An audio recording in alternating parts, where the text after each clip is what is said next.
bagaimana caranya menarik cinta yang tepat tentunya, karena ini ilmu yang tidak sembarangan. Sekarang ini aku akan bahas lebih detail dan lebih menggunakan sudut pandang keilmuan dari pikiran bawah sadar dan neuro-linguistic programming. Aku juga akan mengemukakan pendapat aku sebagian ya, karena pengalaman aku sebagai profesional dari terapis, konselor di Lembaga Terapi Hipnopranik Indonesia, Lembaga Jasa Terapi, Konseling, Kesehatan Mental, dan Pengembangan Sumber Daya Manusia yang menangani banyak masalah klien, bahkan tentang percintaan yang sudah menikah, ingin bercerai, lalu konsultasi ke kami arahkan, kami bantu programnya, kami baca sedikit demi sedikit karakter dari suami dan istri, sampai akhirnya bisa rujuk kembali. Jadi, kalau ingin tahu apa aja yang akan aku bahas, tonton sampai habis video ini.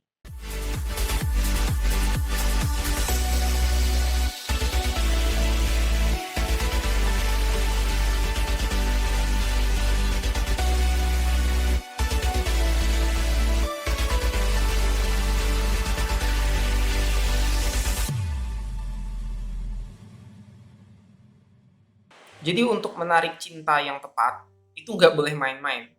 Di video ini, aku tekankan kepada kamu yang serius ingin menikah, bukan yang pacaran atau bahkan masih sekedar main-main aja. Nah, karena ini penting, ada ilmu pranikah dan ada ilmu setelah menikah.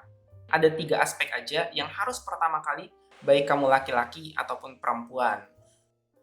Yang pertama adalah, sebelum kamu mengenal yang namanya pasangan, kamu harus mencintai dulu diri sendiri.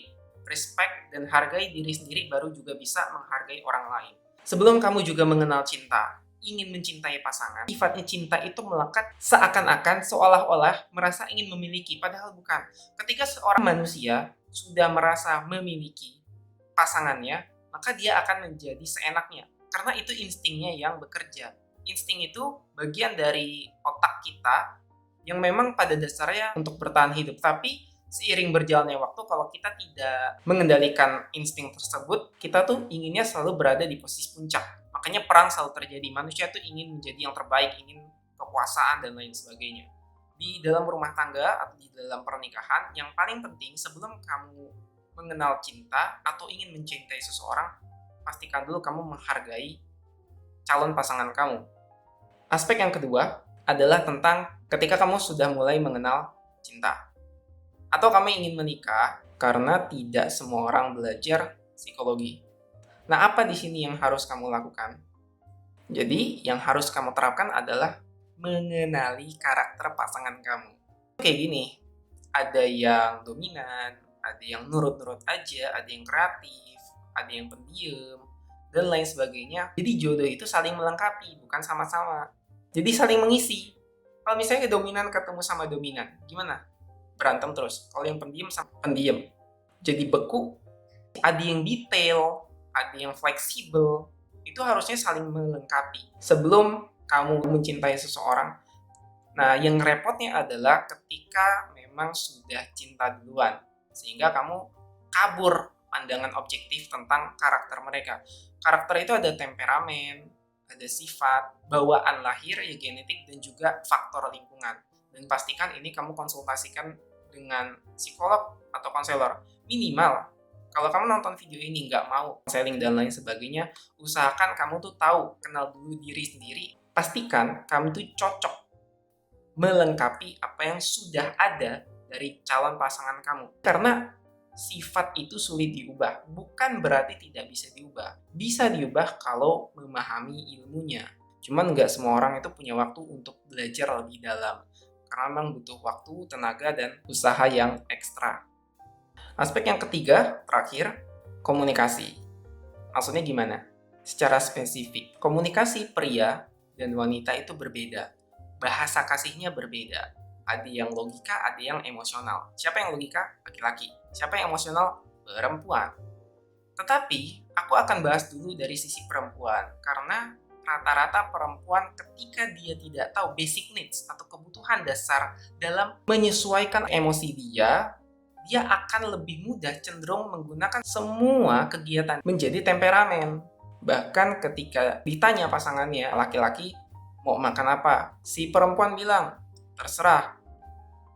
Terus karena udah terserah, dibawalah nih perempuannya diajak makan kesukaannya si laki-laki, ngambek, marah. Dan ini sering terjadi. Makanya perempuan itu harus belajar juga yang namanya regulasi emosi. Dengan belajar regulasi emosi, kamu bisa tahu nanti basic needs, kebutuhan dasar. Ketika kamu sudah menjalani hubungan, kamu tahu betul apa yang menjadi kebutuhan kamu. Jadi nggak akan lagi yang namanya menyusahkan laki-lakinya dalam hubungan maupun komunikasi. Sekarang untuk yang laki-laki, aku cuma kasih pesan buat kamu. You cannot be king if you don't deserve the queen. Jadi maksudnya, kamu tuh nggak bisa jadi raja kalau kamu nggak pantas mendapatkan ratu. Wanita itu ingin dimuliakan, dicintai. Jadi pastikan kamu tuh punya semua sumber daya itu. Kamu bisa bertanggung jawab, kamu mau bekerja keras, dan kamu bisa melindungi, mengayomi. Sifat-sifat laki-laki itu memang dituntut bisa banyak hal, tapi bukan berarti harus dipaksa ya. Logika kita itu sebagai laki-laki, karena aku juga laki-laki, itu menuntut kita lebih cenderung bekerja keras sampai bukan lagi kita yang mengeluh, tapi dunia ini yang mengeluh kenapa kita itu selalu tahan banting. Jadi kurang lebih harusnya kayak begitu. Nggak boleh kita itu manja sebagai laki-laki.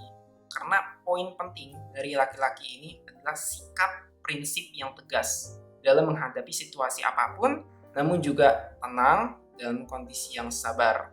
Ketika kamu bisa menguasai emosi dan temperamen kamu ya laki-laki, maka bersiaplah.